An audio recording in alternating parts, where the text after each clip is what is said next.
مجھے پتا نہیں ہے ایسی موت آ جائے تو کیا فائدہ زندگی گزارنے کا، اپنے محبوب کو بھی نہیں جانتے ہو، کیا فائدہ زمینیں کمانے کا، اپنے پیغمبر کا تعارف بھی نہیں رکھتے ہو، کیا فائدہ تمہیں پلاٹ خریدنے کا، اپنے پیغمبر کی پہچان نہیں رکھتے ہو، کیا فائدہ زندگی بسر کرنے کا۔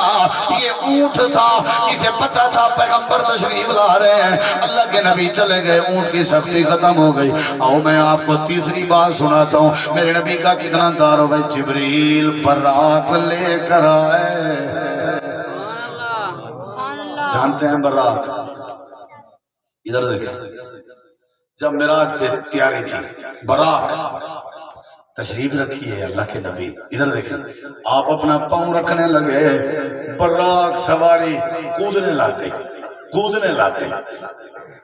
جبریل نے ہاتھ جب چھوڑ دیا تو فرمایا اللہ کے نبی تشریف لے آئیے۔ اللہ کے نبی فرماتے ہیں میں خود حیران تھا، پہلے سواری بدک رہی تھی، جب جبریل نے کان پکڑا میں جب بیٹھنے لگا میں نے دیکھا سواری سر نیچا کر کے رو رہی ہے، آنکھوں سے آنسو آ رہے ہیں۔ میں نے کہا جبریل اب میں نہیں بیٹھوں گا، پہلے یہ بتا تو نے سواری براق کے کان میں کیا بات کہی ہے؟ حضرت جبریل نے کہا اللہ کے نبی میں نے اسے پکڑ کے بتایا ہے، خوش نصیب ہے تو آج تیری کانڈ پہ وہ ہستی سوار ہو رہی ہے جس ہستی کے ساتھ کی کائنات میں رب نے کوئی ہستی نہیں بنائی ہے۔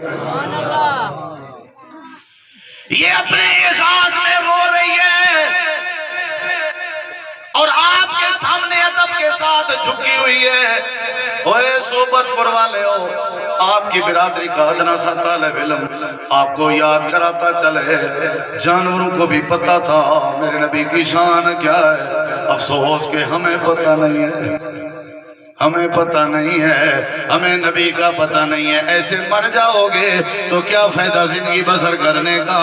من نبیوں کا کیا سوال دو گے، کیا جواب دو گے؟ اللہ کے نبی کے جھنڈے تلے کیسے جگہ بناؤ گے؟ یہ میرے نبی کی شان تھی۔ ابھی تک ممبر نہیں بنا تھا، آپ کھجور کے ٹکڑے کے ساتھ ٹیک لگا کے خطبہ دیا کرتے تھے، صحابہ نے لکڑ کا ممبر تیار کیا، آپ نے کھجور کا تنا جو ہے اسے چھوڑا تو ایسے چند قدم آگے چلے، پیچھے سے رونے کی آواز آ رہی تھی، آپ روک گئے۔ صحابہ نے عرض کی وجہ کیا ہے؟ آپ نے فرمایا یہ کھجور کا تنا رو رہا ہے، اسے بھی پتا تھا کہ میرے ساتھ ٹیک لگانے والا کون تھا، کھجور کا تنا بھی جانتا تھا۔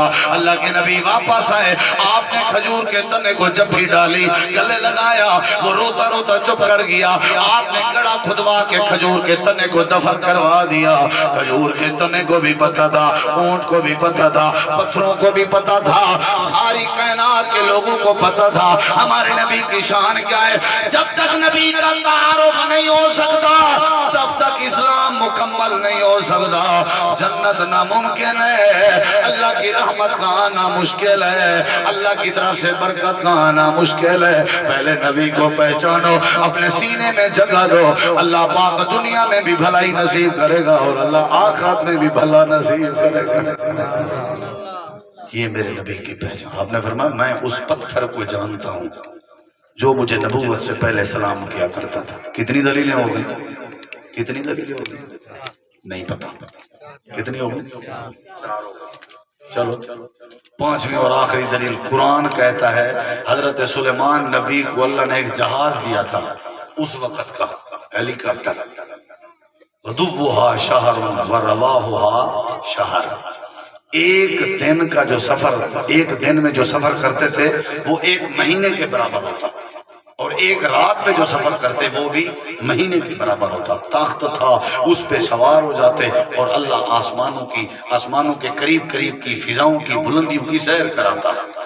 یہ سلیمان نبی ہے، لیکن جب تیرے میرے نبی کی باری آئی تو اللہ نے کہا سبحان الذی اسری بعبدہ لیلا، سلیمان نبی ایک دن میں 30 دن کا سفر، ایک رات میں 30 راتوں کا سفر کرتے تھے، لیکن جب میرے نبی کی باری آئی، پہلے زمین سے لے کے آسمان تک 500 سال کا فاصلہ، پھر دوسرے تک 500 سال کا، پھر تیسرے تک 500 سال کا، چوتھے تک، پانچویں تک، چھٹے تک، ساتویں تک، سدرۃ المنتہا تک 500 سال کا، پھر عرش معلیٰ تک 500 سال کا، اتنے فاصلے جاتے ہوئے بھی آتے ہوئے بھی رب نے پیغمبر کو کروائے کب؟